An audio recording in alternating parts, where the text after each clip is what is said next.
Fil-laqgħa tal-Kumitat Eżekuttiv tal-Partit Nazzjonalista li nżammet is-Sibt kien hemm qbil unanimu dwar il-co-option ta' Kevin Kutajer fil-Parlament filwaqt li saret analisi profonda dwar ir-riżultati tal-elezzjonijiet illi għaddew. Fit-tmiem il-laqgħa Net News tkellem mas-Segretarju Ġenerali tal-Partit Nazzjonalista Clyde Puli li spjega l-proċess li wassal għal din l-elezzjoni fejn is-sitt kandidati fuq id-distrett ta' Għawdex biss kienu mistoqsija jekk hux se jipparteċipaw fl-elezzjoni għal din il-co-option. Dan seħħ wara li tmexxija ħadet nota tad-diskussjoni fil-pajjiż u fil-partit meta ġie vakat is-siġġu ta' David Stellini. It-tmexxija ħasset il-lesemat u qalet isma' din se tkun magħluqa għal Għawdex għal dawk il-kandidati illi kontestaw l-elezzjoni ġenerali mal-Partit Nazzjonalista fuq Għawdex imma ma telawx. U allura immedjatament wara dik id-direzzjoni jiena ċempilt lil kull kandidat kien hemm 6 lil kull wieħed minnhom biex ninformah bid-deċiżjoni illi se tittieħed. U allura huma kellhom ukoll id-dritt li jikkontestaw.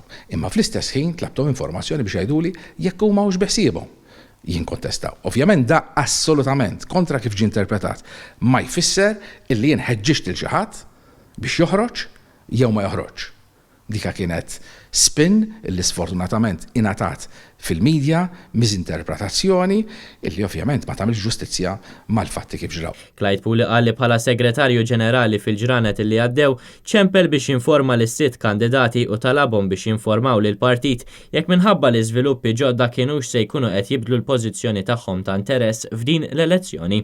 U qal li talabhom utom din l-informazzjoni għaliex kien ġust li kull kandidat potenzjali jkun jaf li se jkunu qed jinbidlu l-kriterji tal-għażla tal-co-option. It-tieni għaliex skont dawn il-kriterji 2 biss minn dawk is-sitt kandidati eliġibbli huma membri tal-Kumitat Eżekuttiv u għalhekk huma 2 biss setgħu jkunu jafu uffiċjalment bl-aġenda.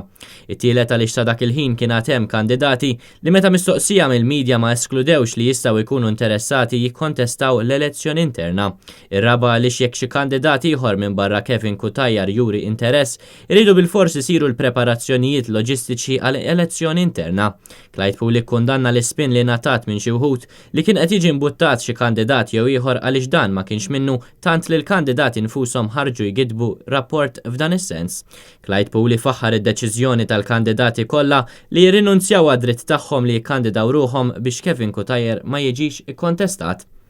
Fil-kummenti għaw Clyde Puli tkellem ukoll dwar l-analiżi tal-Kumitat Eżekuttiv għar-riżultat elettorali tal-aħħar jiem li ħarset lejn id-distretti differenti u x'messaġġ wassal kull distrett biex il-Partit Nazzjonalista jibda jifhem u jaġixxi filwaqt li jfassal it-triq il qudiem.